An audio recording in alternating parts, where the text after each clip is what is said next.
एक बेहद ही हैरान कर देने वाली और चौंका देने वाली वारदात निकल कर आ रही है, जहां पर एक महिला ने ही पूरे के पूरे परिवार को खत्म कर दिया। इतनी बेरहमी से मारा कि कोई भी कल्पना तक नहीं कर सकता। उनके परिवार को कफन तक नसीब नहीं हुआ।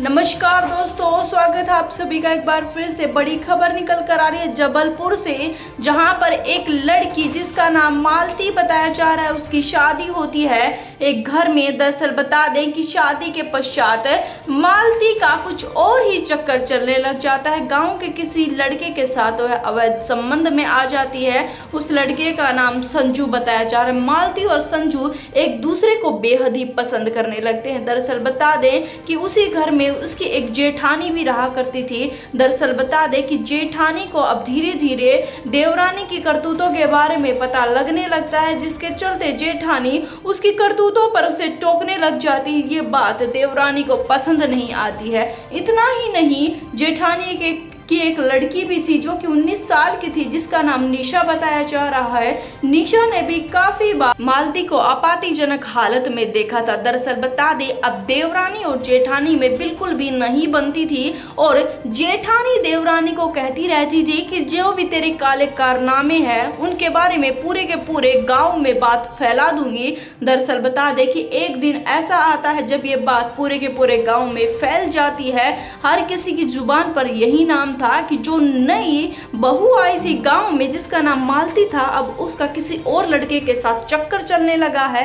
वह अपने पति को नापसंद करके किसी और लड़के को पसंद कर रही है। बेहद ही बेइज्जती हो जाती है मालती की। मालती को जब ये पता लगता है तो उसे लगता है कि जेठानी ने ही और उसकी बेटी ने मिलकर पूरे गाँव में उनकी बेइज्जती करवा दी है, जिसके चलते वह एक प्रचंड रचती है। दरअसल बता दें कि देवरानी अपना हार बेच देती है और हार बेचकर वह हार के पैसे करीबन 50,000 रुपए पैसे आए थे, वह अपने प्रेमी संजू को दे देती है। संजू अपने दो और साथियों में ये पैसे दे देता है। कुछ पैसे वो अपने पास रख लेता है।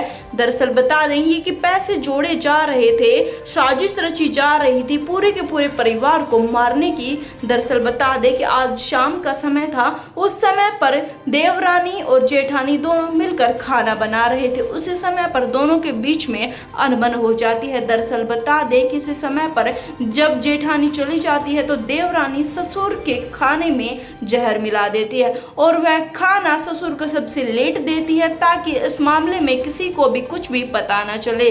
जब सभी के सभी सो जाते हैं तो उसी समय पर संजू और संजू के साथी मिलकर तुरंत ही देवरानी और देवरानी की लड़की को उठा लेते हैं। दरअसल बता दें कि उठाने के बाद बड़ी ही बेरहमी से तड़फा कर दोनों की हत्या कर दी जाती है। इतना ही नहीं, हत्या कर देने के बाद उन्हें झाड़ियों में लेकर जाया जाता है। दरअसल बता दें कि झाड़ियों में लेकर जाने के बाद एक लंबा गड्ढा खोदा जाता है और देवरानी ने जेठानी और उसकी बेटी को वहीं पर दफना दिया। कफन भी उन्हें नसीब नहीं होने दिया। दरअसल बता दें कि अब ये वारदात हो जाती है।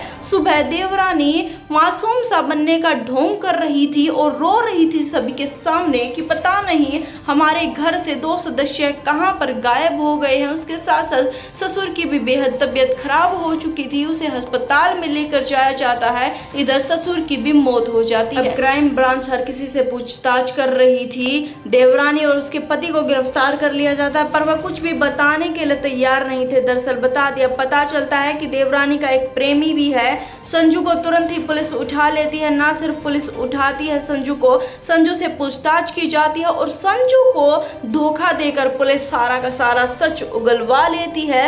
दरअसल बता दें कि सच पता चलने के बाद अब देवरानी और उसके प्रेमी संजू और उसके दोस्तों को गिरफ्तार कर लिया गया। इस वीडियो को ज़्यादा से ज़्यादा शेयर करें, चैनल को सब्सक्राइब करें। हम आपसे मिलेंगे एक बार फिर से। धन्यवाद।